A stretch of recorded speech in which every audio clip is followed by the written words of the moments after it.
Hey everyone, the Bad Habits here, aka TBH, and I'm sorry if I sound a little drowsy today. sorry. I think I might be a little sick.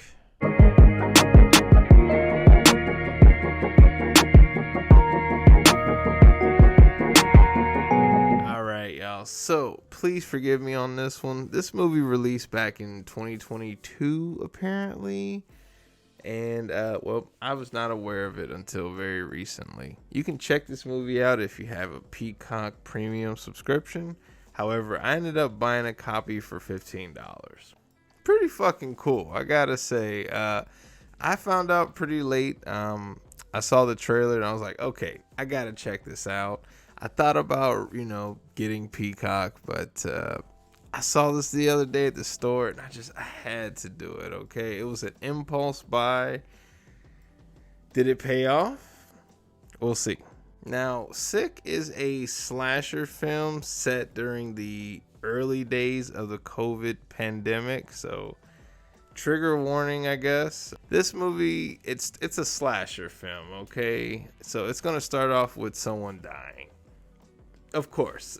Well, what do you expect? Of course, someone's gonna die in the fucking beginning. Unfortunately for a Tyler Murphy, who is victim number one in this movie, Tyler's home gets ransacked after he's coming home from the store. Side note here, I like how he's wiping off the groceries. Little touches like that throughout this movie, yeah, really takes me back to those scary, crappy days back in 2020. Oh, what a time of unity and just, everyone coming together. The great year 2020 and 2021 as well. Fuck it. What a great 2 years that was, right? Oh, man. I'm so glad we made it past that. Thank you. We're almost in 2024 at this point, so hang in there. Long story short, he walks into a trap into his own apartment. Anytime someone's playing a TV loud and you didn't turn that bitch on, run the opposite direction. Get the fuck out of there. But, Tyler's got to actually watch the TV for a few moments. Shit like that, y'all. Be aware of your surroundings, even when you're at home. Besides that, at some point, Tyler ends up holding off the killer and, blocks off the door with the dresser, yada yada. At this point, he's caused a huge commotion. I hope someone's called the police. Of course, we don't know that, so I will give him a little credit, but homie, there's a window in that room you're in. Start yelling something. I don't know, break shit. Make them call the cops, long story short. Shit like that bothers me in movies when you're like really desperate. You gotta make the right decisions. A movie I give a lot of credit to is Evil Dead Rise. A lot of times in movies I'm yelling at the screen to do something. A movie like Evil Dead Rise will address that in the script, so bravo. So after Tyler Murphy's unfortunate demise, we are introduced to Parker and Mary. Now, these two are our main characters. Parker's the more lackadaisical, slacker, doesn't give a fuck type. And Mary, thank you, Mary, Mary's parents specifically, who raised her right. This one right here, she's me. She's the one who's asking questions, taking precautions. To quote Mary herself, Mary's not playing. Damn right, sis. Yeah, get you one like Mary. It really evens out Parker's. I don't have the right word that I want to use in a video, but no, a lot of people like this, especially during this period that the movie set in. Oh man, I worked at a hospital back in 20, so yeah.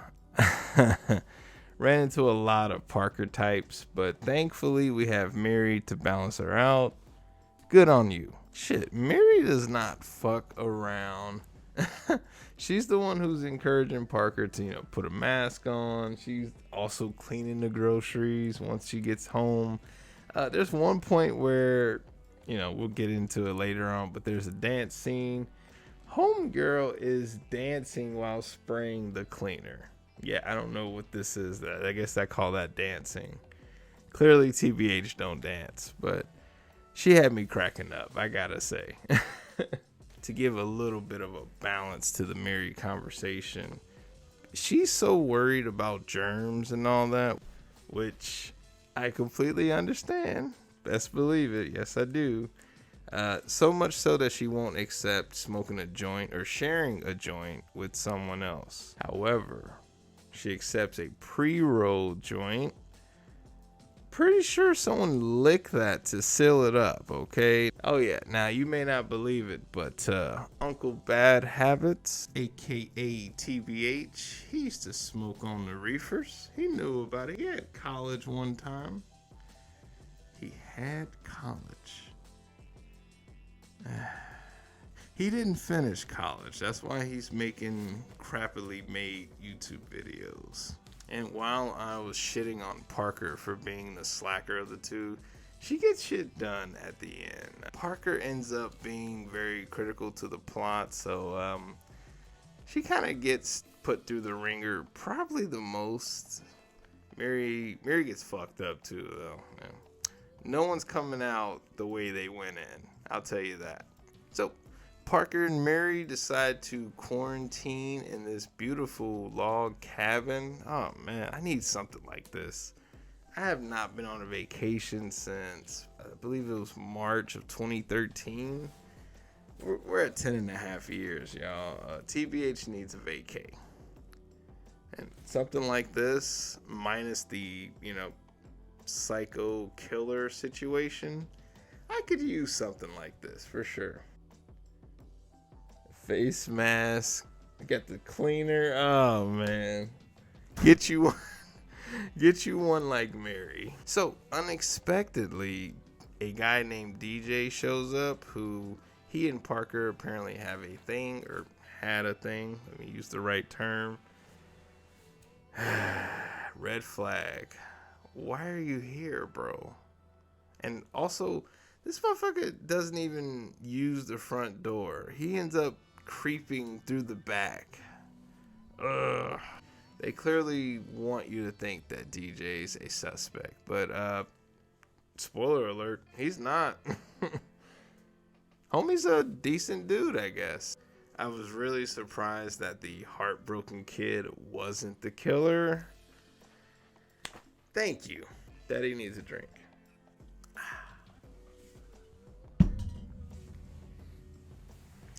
That was delicious. What am I drinking? Don't worry about it. Let me say, this killer, fucking ballsy. A lot of times they're kind of just right behind fucking with Parker specifically. Okay, I gotta say, they clearly know what the fuck they're doing. I don't want to really give praise to a killer, but great job on the quietness. I don't know, folks. This don't feel right. They're good at what they do, okay? And let's just move on. Not only are they ballsy, they're smart, okay? They take their phones. That is what you have to do in a modern horror movie now, okay? You don't need to cut the landline cord or whatever, because they don't fucking have one. Take the goddamn phones. However, and this actually leads to something that happens in the very end. I'm adding a new rule to my How to Survive horror movie book. Yeah, don't worry, it'll come out in like 2042. Wi-Fi. Wi-Fi is key. Later on, Mary ends up using her laptop to reach 911. At some point in the movie, of course, the killer reveals themselves and starts chasing DJ, Parker, and Mary. Let me just be real here. If I'm DJ, the only guy, I guess you should expect to fucking die. If you're a guy, you're gonna die. These motherfuckers left him to fend for himself against a killer. There would have been 3 of you against one person. And they're just in the car honking the horn as he's getting fucking stabbed. Man. Damn, DJ. Parker was right. You shouldn't have came. At some point, they have to get out of the car in the middle of this huge ass driveway for X reason. Whatever. Doesn't matter. The point is, instead of running to, get help and, find civilization, instead of running in that direction, what do you think they do? Yes, they run back to the cabin where they're secluded and alone without their cell phones. Come on, people. Be smarter than that. Oops. Supposed to do it this way, right? At some point in the movie, DJ is killed and Miri ends up breaking her leg. Parker gets ambushed in the house and, luckily for her, she ends up getting the upper hand. She fucked this motherfucker up. And then it's revealed the killer's not alone. There's another one. And guess what? This motherfucker is a better swimmer than fucking Michael Phelps. Before I bought this movie, I ended up watching the trailer. And let me tell you right now, the mask scene, the where's your mask scene that's included in the trailer, I see why they put that in there. That scene is fucking gold. Instantly sold me on the movie, hence why I paid $15 for it. Usually I only buy a movie if I enjoy it after I've seen it elsewhere, usually in a theater or something. But yeah, no. Was it worth it? We're not there yet. Jane Addams, who showed up in Atlanta for an episode, and recently the terrible show, The Idol. Oh man, that show left its stink on everyone. I'm having issues listening to The Weeknd's music after watching The Idol, okay? And as you see, I have Trilogy right here. It's one of my favorite albums of all time. Surprise, surprise, she's in on it, okay? The whole where's your mask thing, that was a ruse. This motherfucker has chloroform on her mask. Wow. That's a nice twist, okay? For something that brought me a lot of comfort, especially during that time, the thought of it being chloroformed, oh man, that's scary as fuck. So that is really well written, and it really helps this movie. And I'm sorry that I just spoiled the best part, in my opinion, but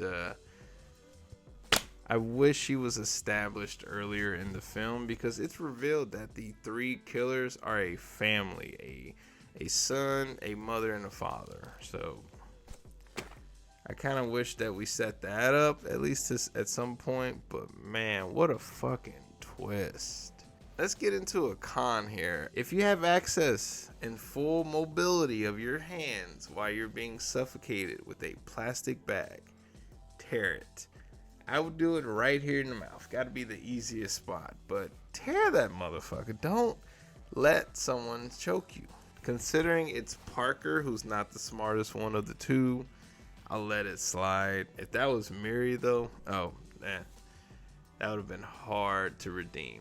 Now, I mentioned earlier that the killer that Parker fucking Negans is somehow still alive.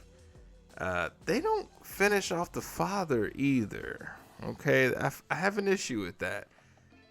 You gotta confirm your kills at that point. After you realize how freakishly strong the son is.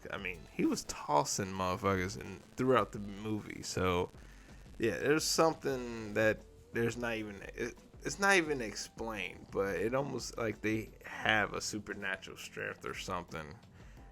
How the fuck did he live after all those blows? But at some point, they don't confirm their kills, and that's an issue.